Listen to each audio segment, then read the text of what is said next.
우리의 중심을 주님께 맞추어 하나님 원하시는 그 나라 보내 산더러 들리어 바다에 던져지라 이루지 못할 것 같은 의심들 때에 하나님 말씀만 믿고 나갑니다. 주님의 약속을 그대로 되리라 그대로 되리라 하나님께서 이루시리라 그대로 되리라 그대로 되리라 내 믿음대로 이루어 주리라.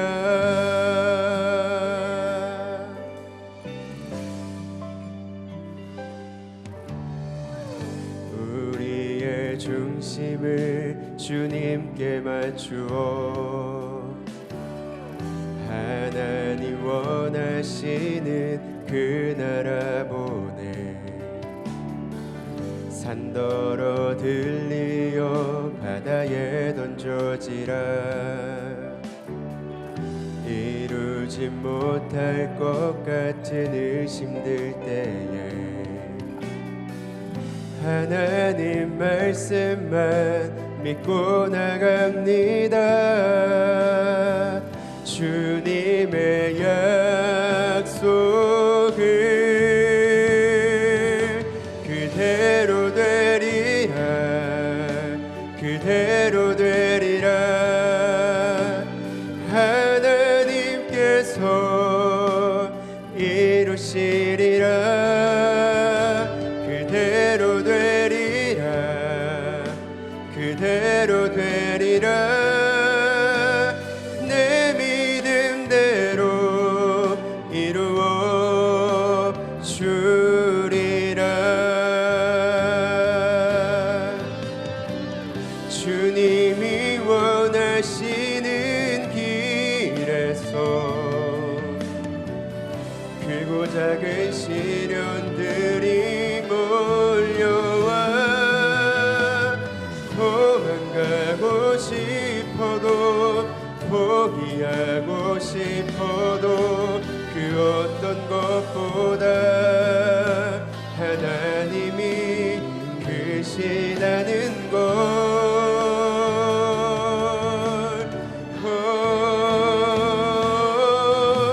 그대로 되리라 그대로 되리라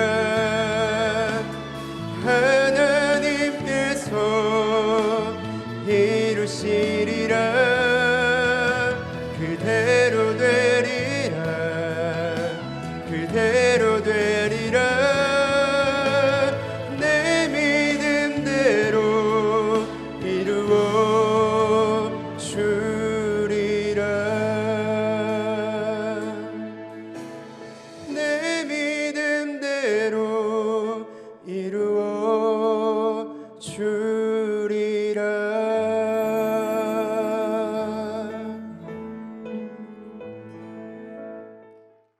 귀한 찬양 감사합니다. 우리 계속해서 월십 과외에서 찬양으로 영광 돌려 주시겠습니다.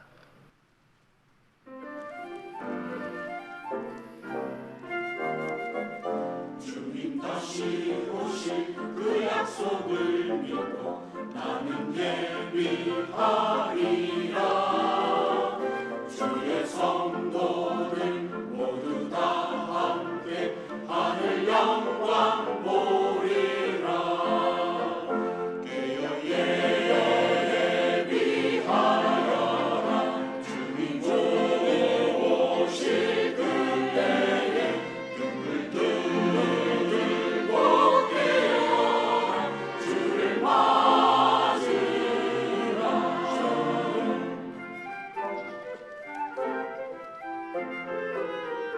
주여 오소서 속히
하나님 말씀 사무엘하 12장입니다. 우리 다시 사무엘서 함께 묵상합니다. 우리 12장 1절부터 15절까지 오늘 본문인데요. 우리가 조금 시간을 줄이기 위해 10절부터 15절까지 우리 한 절씩 교독하도록 하겠습니다. 자신 줄 알고 한 절씩 교독합니다. 이제 내가 나를 업신여기고 햇사람 우리의 아내를 빼앗아 내 아내로 삼았은즉 칼이 내 집에서 영원토록 떠나지 아니하리라 하셨고, 여호와께서 또 이와 같이 이르시기를 보라 내가 너와 내 집에 재앙을 일으키고 내가 내 눈앞에서 내 아내를 빼앗아 내 이웃들에게 주리니 그 사람들이 내 아내들과 더불어 백주에 동침하리라. 너는 은밀히 행하였으나 나는 온 이스라엘 앞에서 백주의 일을 행하리라 하셨나이다 하니, 다윗이 나단에게 이르되 내가 여호와께 죄를 범하였노라 하매 나단이 다윗에게 말하되 여호와께서도 당신의 죄를 사하셨나니 당신이 죽지 아니하려니와. 이 일로 말미암아 여호와의 원수가 크게 비방할 거리를 얻게 하였으니 당신이 낳은 아이가 반드시 죽으리이다 하고, 나단이 자기 집으로 돌아가니라.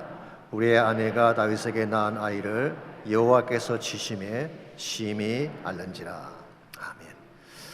아픔이나 통증을 좋아하는 사람은 아무도 없습니다. 그러나 의사분들에 의하면 통증은 축복이라고 합니다. 통증을 느껴야 자신에게 문제가 있음을 감지하고 병원을 찾기 때문입니다. 그런데 만일 통증이 없다면 어떻게 될까요? 자신에게 심각한 질병이 주어져도 이것을 알지 못하기 때문에 방치하다가 더 큰 파국을 맞이하게 되는 것입니다. 2004년도에 오프라 윈프리 쇼에 5살 난 여자아이가 출연을 했습니다. 게비 깅라스라고 하는 여자인데요, 통증을 느낄 수 없는 무통증 환자였습니다. 그 엄마에 의하면은 게비가 3살 때 부엌바닥에 넘어져 머리를 부딪혔는데 전혀 울지 않았다고 합니다. 뜨거운 다리미에 손을 대어도 전혀 뜨겁게 느끼지를 못하고 깨른 유리조각을 밟아서 피가 나도 그런 아픔을 느끼지 못하는 그런 아이였습니다. 그러다 보니까 게비가 어릴 때 눈에 각막에 상처가 났는데요, 통증을 느끼지 못하기 때문에 피가 날 때까지 눈을 계속 비비는 바람에 한쪽 눈을 실명하게 되었다고 합니다. 이 병은 CIPA라고 하는 뇌신경세포에 문제가 생겨서 통증을 감지할 수 없는 희귀한 병입니다. 심지어 이 병에 걸린 사람은 배가 고파도 배고픔을 느끼지 못하기 때문에 혼자 있으면 굶어 죽는 것입니다. 그러니 반드시 누군가가 그 곁에 있어서 도와줘야 하는 것입니다. 이것을 보면 우리가 아픔을 느낀다는 것이 얼마나 큰 축복인지를 알 수가 있습니다. 우리가 배고픔을 느끼고 목말라하고 찌르면 아파하고 상처나 통증을 느낀다는 것은 우리가 살아있다는 증거이기 때문에 너무 소중한 것입니다. 그러므로 우리 몸에 감각이 있다는 것, 이 감각이 있어야만 위험도 감지할 수가 있고 감각이 있어야만 내 몸의 문제도 해결할 수가 있는 것입니다. 이와 같이 육신의 감각 참 중요한 것인데 이것보다 더 중요한 것이 있습니다. 그것은 바로 영적인 감각입니다. 이것이 어려지거나 무뎌지게 되면 영적 세계를 볼 수 없게 됩니다. 하나님이 어디에서 무엇을 하시는지 볼 수가 없는 것입니다. 무엇보다 자신에게 찾아온 영적인 질병을 보지 못하기 때문에 사실은 죄로 말미암아 온 심령이 골마터져 가는데도 불구하고 그냥 사는 것을 볼 수가 있습니다. 그 모양이 멀쩡하니 건강할 줄 알지만 그 마음속에 죄가 있으면 어떻게 되겠어요? 결국은 파멸로 가지 않겠습니까? 그래서 우리의 영적 질병을 나병에 비교하는 경우가 많죠. 나병과 죄의 질병 사이에는 유사한 면이 많기 때문에 그렇습니다. 그중에 가장 유사한 면은 통증을 느끼지 못한다는 것입니다. 몸이 썩어가는데도 냄새가 나서 서서히 죽어가는데도 감지하지 못하는 것, 이것이 나병 환자 가지고 있는 가장 비참한 모습이죠.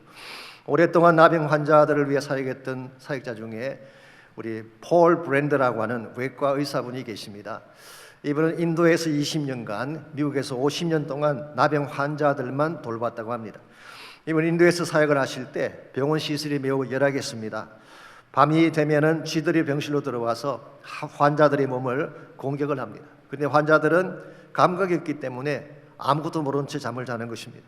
근데 아침 일어나 보게 되면 손가락이 떨어져 나가 있고 귀가 잘려져 있는 것입니다. 이것이 그들이 경험하는 아주 비참한 현실이죠. 그랬는데요, 폴 브랜드 박사가 한 번은 영국에 출장을 갔다가 종일 기차를 타고 여행을 하고 밤늦게 호텔로 돌아왔습니다. 근데 양말을 벗는데 발 뒤꿈치에 감각이 없는 것입니다. 혹시 나도 나병에 걸린 게 아닌가 해서 날카로운 핀으로 찔러 보았는데 아무 감각이 없습니다. 좀 더 깊이 피가 날 때까지 찔렀는데도 통증이 없었어요. 그래서 나병에 걸린 것을 생각하고 그런 밤새 잠을 이루지를 못했습니다. 그랬는데 아침에 일어나서 다시 한번 찔러 보았더니 통증이 느껴지는 것입니다. 아파서 비명을 질렀어요. 나병에 걸린 것이 아니라 단지 피로와 신경쇠약으로 일시적인 무감각 증세가 나타난 것입니다. 그때 폴 브랜드 박사가 다음과 같이 하나님께 기도했습니다. 하나님, 저에게 고통을 주신 것을 감사합니다. 아파할 수 있다는 것이 얼마나 소중한 축복인지를 깨닫고 그분이 쓴 유명한 책이 The Gift of Pain이라고 하는 이 통증을 통한 선물이라는 그런 제목의 책을 집필한 적이 있습니다. 여러분, 통증이라고 하는 것은 단순한 아픔이 아닙니다. 하나님이 우리를 깨우기 위한 선물인 것입니다. 특별히 우리가 영적으로 잠을 자고 있을 때, 영적 무감각 상태에 빠져서 헤매고 있을 때에 하나님께서 우리를 깨우기 위해 통증을 사용하는 것입니다. 이런 의미에서 우리는 꼭 편한 것만 감사해서는 안 됩니다. 때로는 고통을 통해 우리를 깨우시는 하나님의 음성도 들을 수 있어야 됩니다. 책망하고 채찍질하는 주님의 메시지도 믿음으로 받아들일 때에 우리 삶의 회복이 일어나고 치유가 일어나게 되는 것입니다. 여러분이나 저나 인생을 살아가다 보면 영적 잠에 빠질 때가 있죠. 나도 모르는 사이에 죄에 빠져서 무감각 증세로 나아갈 때가 있습니다. 이때 우리는 반드시 깨어나야 됩니다.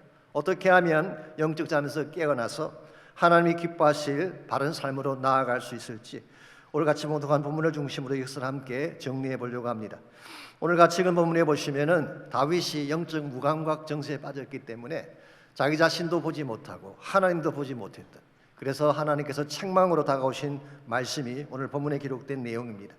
1절 말씀에 의하면은 하나님께서 다윗의 범죄한 후에 선지자 나단을 보냈습니다. 그리고 비유 하나를 들려주었어요. 아마도 구약 성경에 기록된 비유 중에 가장 유명한 비유가 아닌가 생각합니다마는 이런 내용입니다. 어떤 성읍에 두 사람이 살고 있었는데 한 사람은 부자였고 또 한 사람은 가난했습니다. 부잣집에는 양과 소가 심히 많았습니다. 그 반면에 가난한 자의 집에는 암양 새끼 한 마리밖에 없었어요. 그 암양 새끼는 그냥 가축이 아니라 딸처럼 아끼고 사랑하는 애완동물이었습니다. 지난주 한국 국회 본회의에서 드디어 개고기 식용 금지 법안이 통과가 됐죠. 보신한 좋아하시는 분은 앞불사할지 모르지만 대다수의 젊은 사람들은 환영을 하고 있습니다. 고대 이스라엘 사회에도 애완용 동물이 있었다고 합니다. 이와 같이 아끼는 동물이 한 마리 암양 새끼인데요. 어느 날 부잣집에 손님이 찾아왔습니다. 고대 근동지방에서는 손님이 찾아오면 잘 대접하는 것이 통례입니다. 그런데 이 부자가 자기 집에 그렇게 많은 소와 양을 가지고 있음에도 불구하고 자기 집에 있는 소를 잡지 않고 가난한 자가 아끼는 한 마리밖에 없는 암양 새끼를 잡아다가 자기 손님을 대접한 것입니다. 자, 여기까지를 들은 다윗이 어떤 반응을 보였을까요? 5절과 6절입니다. 다윗이 그 사람으로 말미암아 노하여 그랬어요. 엄청나게 진노했습니다. 영어 성경 보시면 furious 그리고 anger burned greatly NASB 이렇게 번역했어요. 우리 시로 표현하자면은 뚜껑이 열렸다 그런 뜻이에요. 엄청나게 진노했습니다. 세상에 저런 죽일 놈이 있나 막 그런 마음으로 화를 낸 것입니다. 그리고 맹세코 내가 그 사람을 죽이겠다. 그리고 한 걸음 더 나아가서 그가 불쌍히 여기지 않고 이런 일을 행하였으니 그 양 새끼를 4배나 갚아줘야 될 것이다. 그렇게 말씀하고 있습니다. 여러분, 지금 이야기가 누구 이야기입니까? 다윗 자신에 대한 이야기죠. 다윗 자신의 스토리인데도 불구하고 이것을 전혀 감지하지 못하고 있습니다. 더구나 아이러니한 것은 율법을 어긴 장군이니, 저는 말씀드린 것처럼 한꺼번에 4가지 계명을 한꺼번에 어긴 그 장군이니 율법을 덜추면서 그 사람을 심판하겠다고 나오고 있습니다. 세상 이런 아이러니한 일이 어디 있겠습니까? 평소에 다윗은 이렇지 않았어요. 총명했습니다. 잘 깨닫고 하나님 앞에 순종했던 다윗인데 왜 이와 같이 무딘, 스투핏한 그런 모습으로 변했을까요? 이유는 딱 한 가지입니다. 영적으로 잠에 빠졌기 때문에, 그 심령이 무뎌졌기 때문에 아무것도 감각하지 못하는 현실에 빠지게 된 것입니다. 일반적으로 심령이 무뎌지게 되면 몇 가지 증상이 나타납니다. 첫 번째로 상황 판단 능력이 없어지게 돼요. 지금 다윗은 이 주어진 상황이 얼마나 안타깝고 위기스러운지를 전혀 인식하고 있지 못합니다. 두 번째로 자신의 실체를 보지 못합니다. 자신의 모습은 보지 못하고 오히려 다른 사람을 정죄하고 심판하려고 하는 정상이 나타나는 것입니다. 그것은 대단히 위험한 것이죠. 오래전에 한국에서 이런 일이 있었다고 합니다. 고등학교에서 선생님이 돌아서서 칠판에 필기를 하고 계시는데 아마도 바지 뒤가 터져 있었던 것 같습니다. 이것을 본 학생들이 구국대면서 웃기 시작했어요. 그때 선생님이 화를 내시면서 소리를 지릅니다. 도대체 어떤 놈이야? 웃는 너희도 나쁘지만 너희들을 웃게 만든 그놈은 더 나쁜 놈이야. 누가 누구에게 화를 내는 것입니까? 자신의 실체를 보지 못하면 이런 모습을 보일 수 있는 것입니다. 오늘 본문에 나오는 다윗은 여기서 끝나지 않습니다. 심지어 하나님의 은혜마저도 보지 못하는, 하나님께서 베푸신 모든 은총마저도 잊어버리는 이런 모습 가운데 처하게 됩니다. 7절과 8절을 보시게 되면 내가 너를 이스라엘 왕으로 삼기 위해 사울의 손에서 건져내지 않았느냐. 사실 다윗을 얼마나 많은 위기에서 하나님이 건져내 주셨습니까? 이스라엘과 유다 족속 모두를 너에게 맡기지 않았느냐. 왕권을 주었다 그 말이에요. 그것도 부족했다면 다른 것을 내가 더 주었을 것이다. 사실 지금 다윗이 누리고 있는 모든 축복이 누구 때문입니까? 하나님 때문이죠. 그런데 다윗은 이것을 잊어버리고 언제부터인가 자신이 잘나서 이룩한 업적인 줄 알고 하나님의 은혜를 무시하고 살게 된 것. 이것이 바로 영적으로 무감각 상태에 들어가게 되면 일어나는 현상입니다. 여기서 멈추지 않고 마지막 네 번째로 결국 하나님 자체를 업신여기는 이런 행위를 하게 됩니다. 9절 보겠습니다. 그런데 어찌하여 너가 여호와의 말씀을 업신여기고, 9절은 하나님 말씀을 업신여겼다고 했는데요, 10절을 보시면은 이제 너가 나를 업신여기고 햇사람 우리의 아내를 빼앗아 너의 아내를 삼았느냐. 다윗은 영적으로 이와 같이 무딘 상태에 빠지게 되자 상황도 판단하지 못하고 자기 자신의 실체도 바라보지를 못하고 하나님의 은혜도 망각해버리고 심지어 하나님 자체를 멸시하고 업신여기는 이런 우까지 범하게 된 것입니다. 이와 같은 다윗의 모습에 대해서 하나님께서 내리신 verdict, 판결은 어떤 것일까요? 칼이 내 집에서 영원토록 떠나지 아니하리라. 그리고 더 심각한 말씀하시죠. 백주에 이와 같은 모든 일을 당할 것을 하나님께서 나단을 통해 말씀해 주셨습니다. 이건 사실은 굉장히 아픈 말씀이죠. 아마 다윗이 한 번도 상상해 보지 못했던 그와 같은 채찍의 말씀인데 하나님께서는 나단 선지자를 통해 다윗에게 이 메시지를 전달하게 한 것입니다. 자, 왜 그랬을까요? 이와 같은 아픈 채찍을 가하지 아니하면 다윗이 깨어날 수 없기 때문에. 이런 면에서 오늘 본문에서 하나님이 나단을 통해서 다윗을 책망하고 채찍질을 가한 것은 하나님의 사랑이라고 할 수가 있습니다. 그냥 내버려 두게 되면 어디까지 갈지 모르는 다윗. 아마 그냥 방치해 둔다면 최악의 멸망까지 갈 수 있는 다윗인데 그 다윗을 돌이키기 위해 하나님이 채찍의 말씀을 선포하고 그리고 그를 다시 깨우기를 원하신 것입니다. 오늘 여러분과 제 삶 가운데도 이런 현상이 일어날 수가 있습니다. 말씀드린 것처럼 우리는 의식하지 못하지만 우리도 모르는 사이에 영적인 잠에 빠져서 무감각 정세에 들어갈 때가 있죠.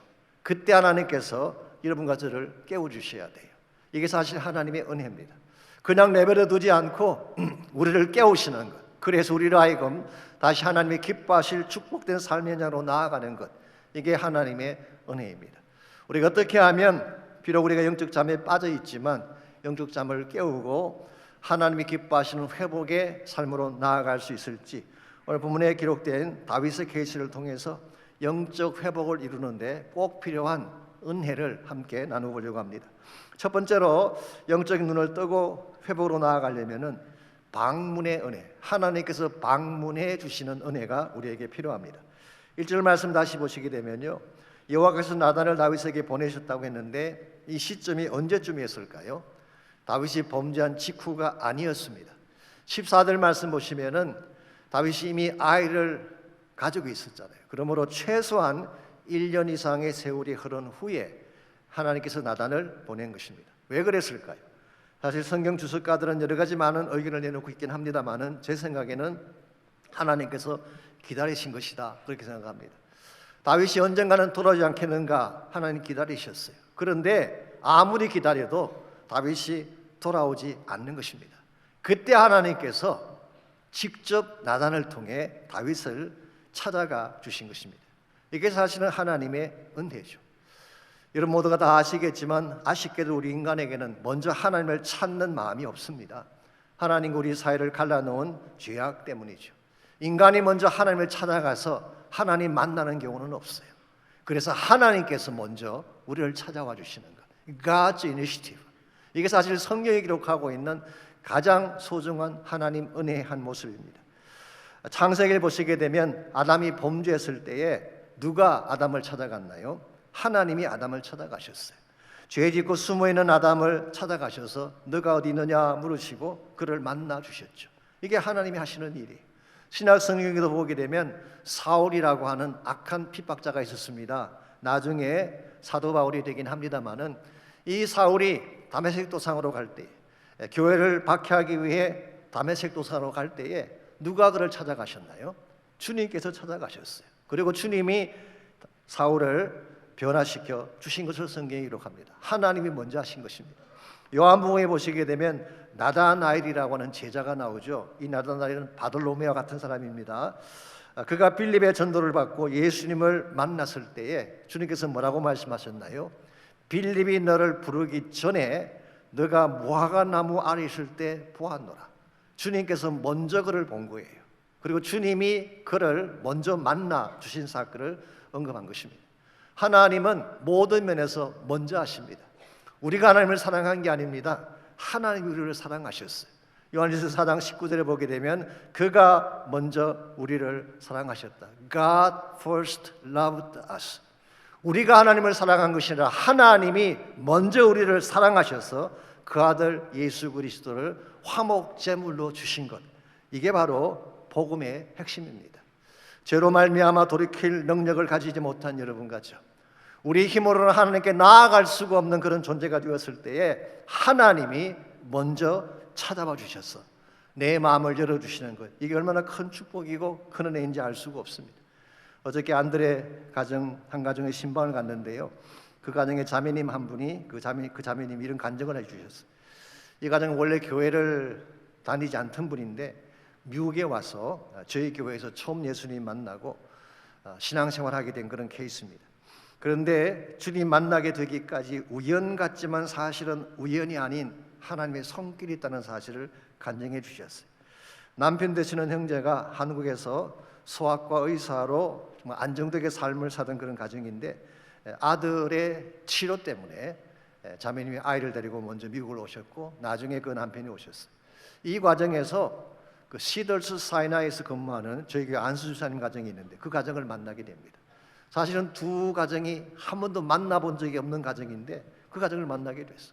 그 가정을 통해서 처음 저희 교회를 오게 됐고 함께 예배를 드리게 됐습니다. 근데 예배 끝난 후에 그날 은혜라고 하는 찬양을 불렀는데요, 그 찬양이 가슴을 두드린 것입니다. 특별히 내 삶에 당연한 것은 하나도 없다는 그 찬양이 가슴을 파고드는데 그 자매님이 예배 끝나고 엉엉 우실 정도로 많은 눈물을 흘리셨습니다. 하나님의 섬세한 손길이 그 가슴을 만지신 탓이죠. 얼핏 보게 되면 우연 같죠. 어떻게 하다 보니까 만난 사건 같은데 아니죠. 하나님이 처음부터 계획하신 거예요. 하나님이 먼저 계획하시고 먼저 준비하셨다가 하나님이 모든 것이 다 합력하여 선이 될 수 있도록 만들어 주신 거예요. 하나님 이와 같이 먼저 하시는 하나님, 찾아오시는 하나님, 우리의 마음을 만져주셔서 우리를 하여금 다시 영적 세계를 보게 하시는 것, 이게 바로 하나님이 여러분과 저를 위해 준비해 놓으신 첫 번째 은혜입니다. 그러므로 여러분과 제가 하나님을 만나야 할 때 꼭 만나시기 바랍니다. 절대로 외면하지 마십시오. 나에게 주님이 찾아올 때에 내 마음의 문을 열고 그분을 영접하기만 하면 여러분의 인생에 변화가 일어나게 되고 새로운 축복이 시작이 되는 것입니다. 두 번째로 영적 눈을 뜨고 참된 회복을 향해 나가려면 회개의 은혜가 필요합니다. 우리가 예수님 만났다면 어떻게 해야 될까요? 이제는 내 마음을 돌이키고 하나님께로 턴해야 되지 않겠습니까? 이 과거의 생활을 돌이켜서 하나님께로 나아가는 이것을 우리는 회개라고 부르고 있습니다. 오늘 보면 7절을 보시게 되면 다윗이 무지한 반응을 보였을 때 나단 선지자가 뭐라고 선포를 했습니까? 당신이 그 사람이다. You are the man. 지금 다윗이 자기 이야기인지를 알지 못하고 엉뚱한 곳을 치며 헤매고 있을 때에 그때 나단이 당신이 바로 그 장본인입니다. 직설적으로 폐부를 찌르는 말씀을 선포한 것입니다. 사실 다윗은 그 당시 일국의 왕이었잖아요. 아무리 선지자라고 하지만 서슬이 시퍼런 왕 앞에서 이런 책망의 말을 하는 것이 쉽지 않았을 것입니다. 그럼에도 불구하고 나단은 하나님의 말씀이기 때문에 담대하게 선포를 한 것이죠. 그런데 13절을 보시게 되면 이와 같은 신랄한 이 지적 앞에 다윗이 어떻게 반응을 했나요? 내가 여호와께 죄를 범하였습니다. I have sinned against the Lord. 저는 이게 굉장히 위대한 고백이라고 생각합니다. 왕이잖아요. 체면이 있잖아요. 자존심이 있잖아요. 그러나 아무리 왕일지라도 자기의 자존심과 체면이 있다고 할지라도 하나님의 음성 앞에 I have sinned, 나는 죄인이라고 고백하는 것 결코 쉽지 않습니다. 저는 이 위대한 다윗의 고백 속에 우리가 회개를 바로 하려면 어떤 것이 필요한가? 회개의 세 가지 특징을 발견할 수가 있습니다. 첫 번째로 다윗은 즉각적으로 회개했어요. immediately. 기다리지 않았습니다. 미루지 않았습니다. 그 자리에서 무릎을 꿇고 자신의 죄를 인정한 것입니다. 사울의 케이스와 한번 비교해 보십시오. 사울은 이것을 미루다가 결국 제대로 하나님께 돌아오지 못한 채 생을 마치고 말지 않았습니까? 그런데 다윗은 하나님의 음성 앞에 즉각적으로 무릎을 꿇었어요. 두 번째로 단순했습니다. 어떤 변명이나 장황한 설명을 덧붙이지 않았어요. 누구 탓을 한다든가 부득불 이런 사정 때문이었다라고 부연하지도 않았어요. I have sinned. That's it. 나는 죄인입니다. 아주 간단했어요. 세 번째로 그의 고백은 진실했습니다. 본문에는 자세히 나와 있지 않지만 그가 이때 지었던 시편 32편이나 시편 51편을 읽어보게 되면 얼마나 다윗이 시리어스하게 진실되게 죄를 자복하고 회개했는지가 자세하게 기록이 되어 있습니다. 나의 죄가를 내가 압니다. I acknowledge my sin to you. 하나님께 내가 어떤 죄를 지었는지를 제가 잘 압니다.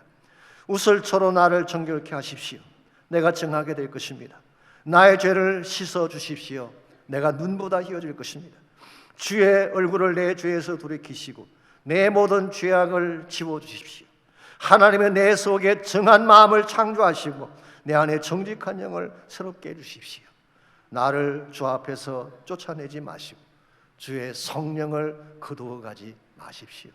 이 말씀들을 읽어보게 되면 다윗은 그냥 자신의 잘못에 대해 후회하는 정도가 아니었습니다. 단순히 지적인 차원에서 동의하는 정도가 아니라 가슴 깊은 곳에 있는 죄악을 토해내는 것입니다.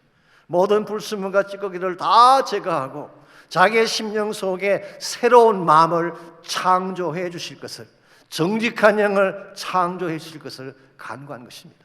여기서 멈추지 않고 또 한 가지 중요한 사실이 있습니다. 주의 성령을 거두어가지 말라고 고백한 것. 저는 이 대목이 굉장히 중요하다고 생각합니다. 우리가 회개할 때에 1차적으로는 죄를 토해내는 것이죠. 내 안에 있는 모든 죄를 다 토해내고 십자가 앞에 가져나가는 것이 당연히 회개 과정에서 꼭 일어나야 될 순서입니다. 그런데 내가 죄를 토해내는 것만으로 끝나게 되면 내 마음을 비웠잖아요. 끝나게 되면 다시 죄가 찾아올 가능성이 있어. 다시 악한 영이 내 마음을 지배할 가능성이 있는 것입니다. 그러므로 나의 죄를 다 토해낸 후에, 나의 죄를 다 자백한 후에는 내 심령 속에 성령께서 오셔야 돼요. 성령의 충만함이 내 마음을 사로잡을 때에 우리는 완전한 차원에서 회개를 이루고 하나님 중심으로 돌아올 수 있는 것입니다. 이런 면에서 오늘 다윗이 보여준 회개는 단순한 감정적인 변화나 regret하는 후회하는 정도 차원이 아니라 마음 중심의 근본이 바뀌어지는, 결과적으로 삶의 디렉션이 하나님께로 턴하게 된 이런 회개를 보여주고 있습니다. 그런데 여기서 한 가지 짚고 넘어가야 될 중요한 사안이 있습니다. 이와 같은 회개를 아무나 할 수 있을까라는 질문이에요. 사실 우리 인간의 마음은 참 완악하기 때문에요, 아무리 죄를 지적해도 죄를 인정하지 않는 경우 많이 있습니다. 아무리 하나님께서 우리에게 사랑을 베풀고 싶어도 끝까지 거부하고 하나님 믿지 않는 분들 많이 계세요. 그런데 죄가 깨달아졌다는 것, 그 결과 하나님 믿게 됐다고 하는 것은 사실은 그 뒤에 하나님의 은혜가 있다는 뜻이에요. 오래전에 한국에서 사역하셨던 영국 선교사님 중에 피터 패티슨이라고 하는 선교사님이 계셨습니다. 이 한국 이름은 배도선 선교사님인데요, 영국의 OMF 출신 선교사이죠. 이분이 1970년대 초반에 한국에서 그 성서 유년이라고 하는 매일 성경을 발행하는 선교기관이죠. 그걸 세우신 분입니다. 사실 제가 자칫했으면 그 단체에서 일을 할 뻔했습니다만은 이 배도선 선교사님이 이런 일화를 소개해 주셨어요. 이분이 마산에 있는 결핵병원을 세우시고 그 환자들을 섬겼던 사역을 하신 분인데요, 요즘은 결핵이 큰 병이 아니지만 그 당시는 죽음의 질병이었습니다. 그래서 병실을 돌면서 전도를 하면 웬만한 사람들은 죄를 회개하고 주님을 영접을 했어요. 그런데 어떤 사람은 끝까지 안 하는 분이 있어요. 폐결핵 말기가 돼가지고 각혈을 토해내면서도 끝까지 예수님을 거부하고 그냥 떠나는 사람이 있다고 했어요. 그래서 그분이 하신 말씀이 회개하는 것도 은혜입니다. 여러분 기억하십시오. 회개도 은혜입니다. 내가 말씀 들을 때 눈물이 펑펑 쏟아지는 것 은혜예요. 찬양을 하는데 가슴이 뜨거워지는 것 은혜입니다. 나의 죄를 깨닫고 예수님을 나의 구주로 영접하게 된 것 그냥 된 거 아닙니다. 은혜로 된 거예요. 그래서 사도 바울은 에베소서 2장 8절에서 믿음으로 구원받은 사건을 뭐라고 했어요? 하나님의 선물이라고 했어요. 선물이라는 말과 은혜라는 말은 같은 말입니다. 그러므로 여러분과 제가 구원받은 것 당연하게 여기지 마십시오. 내가 예수 믿게 된 것 당연한 건 아닙니다. 하나님이 베푸신 특별한 은혜 때문에. 이런 측면에서 여러분과 제 삶 가운데에 회개할 기회가 주어졌을 때 그 기회를 놓치지 마십시오. 회개할 기회가 주어졌을 때는 하나님이 나를 새롭게 하기 위한 중요한 순간이라고 생각하고 십자가 앞에 나가서 죄를 자복하고 내 심령을 정결케 한 후에 성령의 은혜로 새로워지면 여러분의 인생은 참된 회복을 향해 나아가게 되는 것입니다.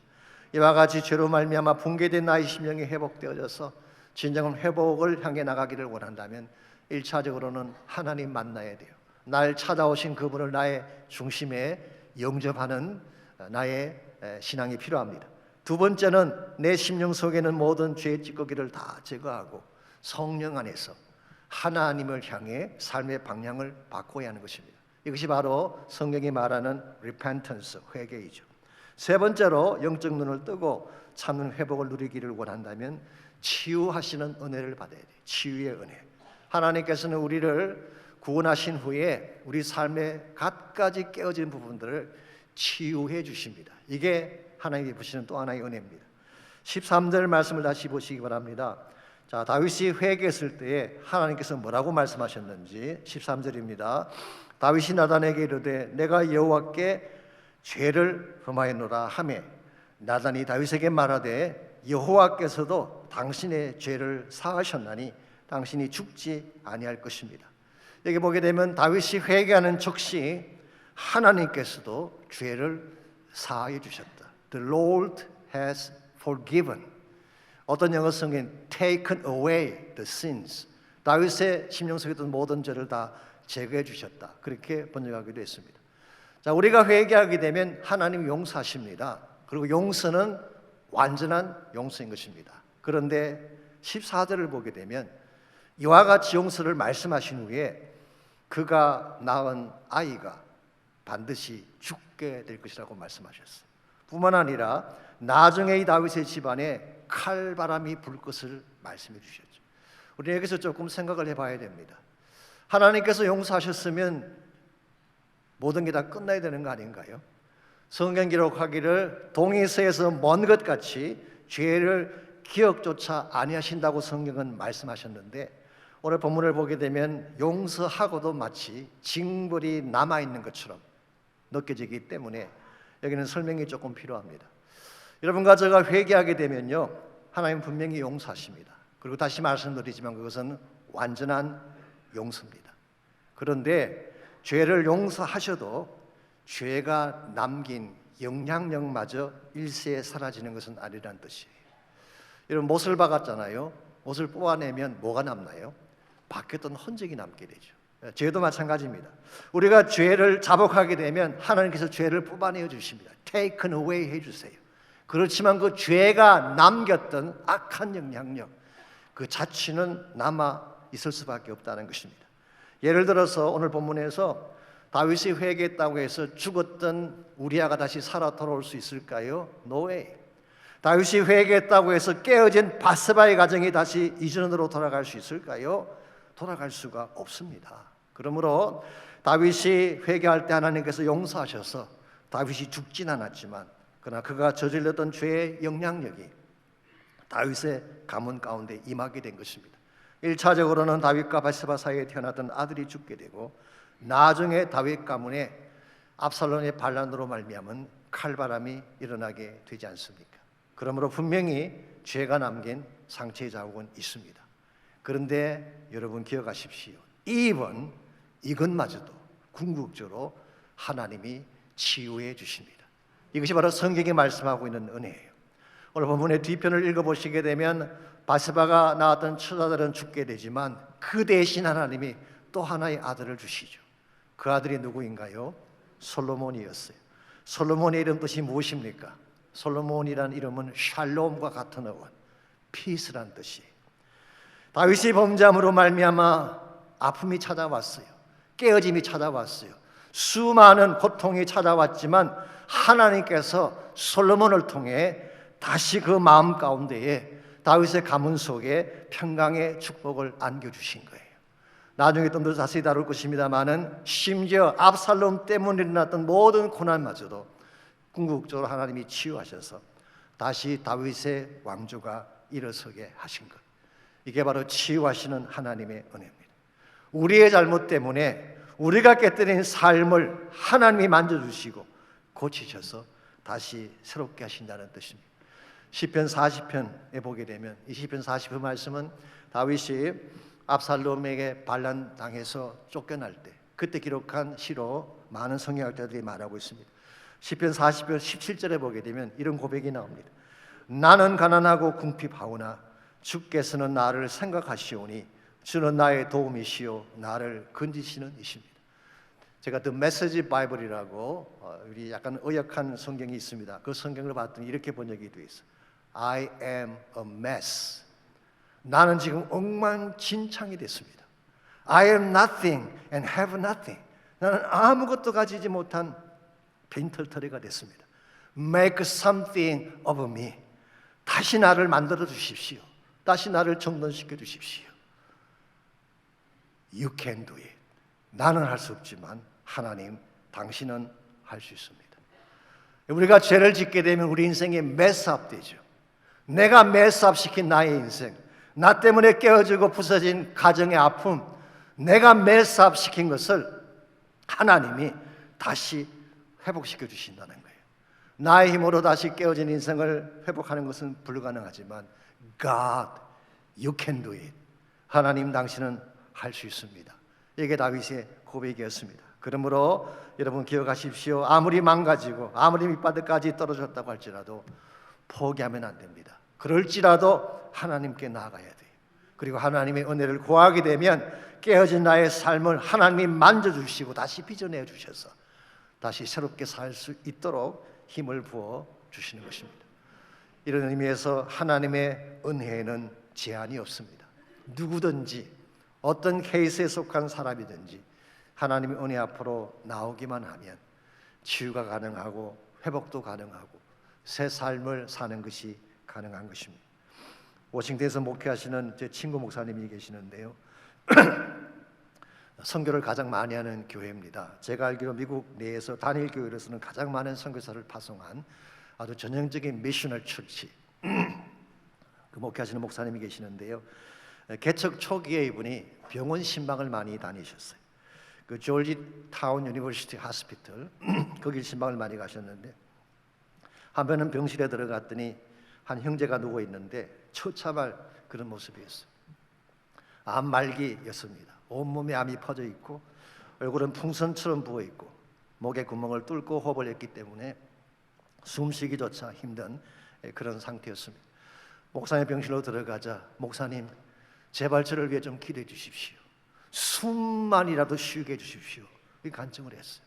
그때 목사님이 제가 기도해 드릴 수는 있는데 그런데 그 전에 한 가지 먼저 해야 될 일이 있습니다. 하나님의 자녀가 되어야 합니다. 그렇지 않으면 제가 아무리 기도해도 아무 역사도 일어날 수가 없습니다. 이제 그리고 복음을 전하시고 영접 기도를 하겠는데 그 형제가 영접 기도를 따라 했어요. 근데 그 형제 옆에 그 부인이 있는데요. 그 부인은 팔짱 끼고 앉아서 끝까지 영접 기도를 거부했대. 남편 살아나는 거 보면 그때 믿겠다는 것입니다. 이거 보면 여자가 더 독해요. 그 남자는 그렇게 예수님 영접하는데 끝까지 받아들이지 않아요. 그럼에도 불구하고 목사님이 남편을 위해 간절히 기도하는데 이번에 와서 그래도 잘 살아보겠다고 애쓰는 인생인데 이렇게 죽는다고 생각하니까 그 영혼이 너무 불쌍해서 자신도 모르게 눈물이 왈칵 쏟아져 나오는 가운데에 기도를 하셨다고 합니다. 근데 하나님이 기도를 들어주셨어요. 분명히 말기 암 환자라고 했고 2-3개월 넘기지 힘들 거라고 했는데 그리고 의학적으로는 가능성이 없다고 했는데 기적적으로 차도가 일어나기 시작한 것입니다. 한두 달이 지나가면서 부기가 가라앉고 그리고 회복이 시작됐어요. 그 병원에서 난리가 났습니다. 미스터 미러클이라고 별명을 붙일 정도로 기적이라고 붙일 정도로 난리가 났습니다.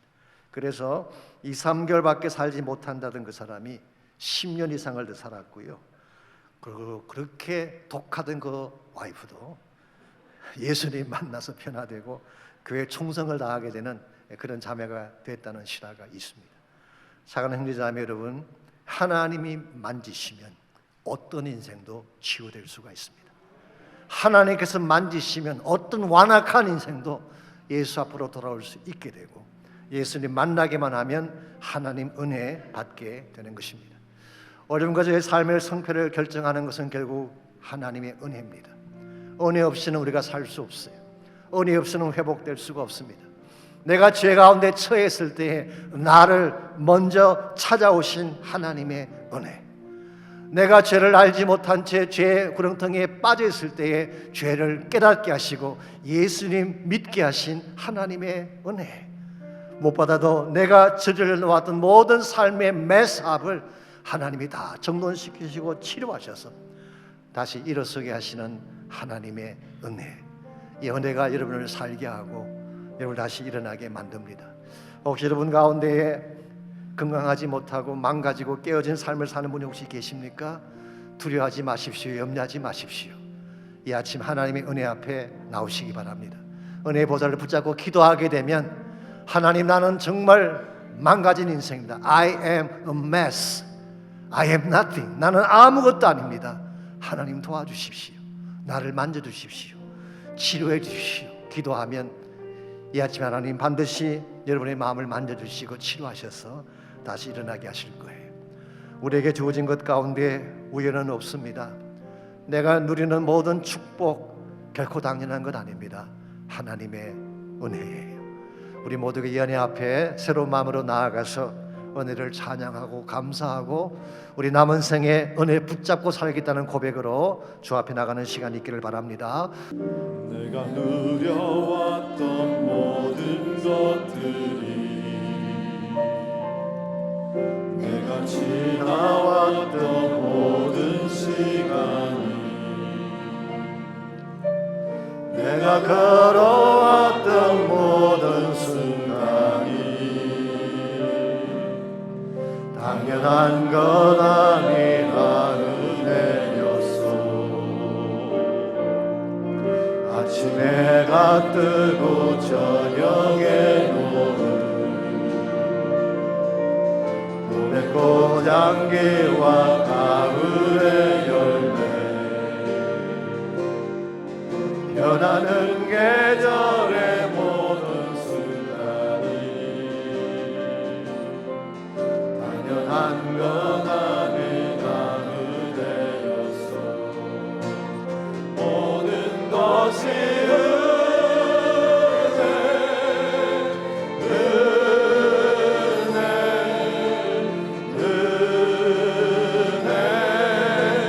하루는 은혜, 내 삶의 방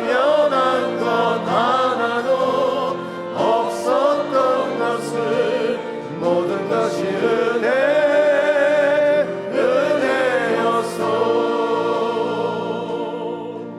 내가 태어나사. 우리 다 일어나서 함께 찬양합니다. 우리 나이 시절까지 끝까지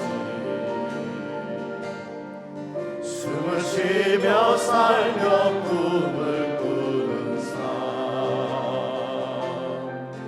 당연한 것 아니라 은혜였소. 내가 하나님의 자녀로 살며 오늘 찬양하고 예배하는 삶, 복음을 전할 수 있는 축복이 당연한 것 아니라 은혜였소. 모든 것이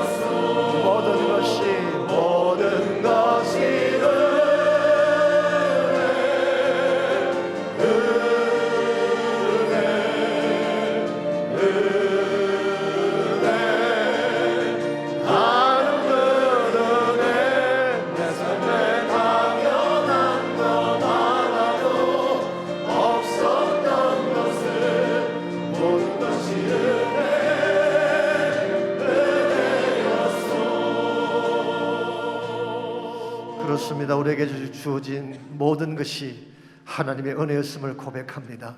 우리 남은 생에 내 마음대로 살지 않게 하시고 내 뜻대로 행하지 않게 하시고 은혜를 따라 은혜에 합당한 삶을 살아가서 우리의 삶 자체가 하나님께 영광이 되게 하시고 주의 나라 세우시는 거룩한 목적에 쓰임받는 아름다운 삶이 되도록 우리 모두를 축복하여 주시옵소서.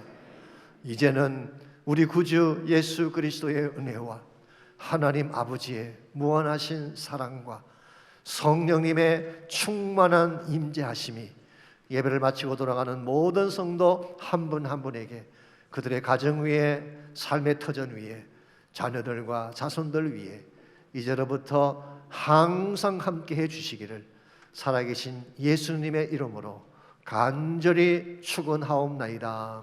아멘.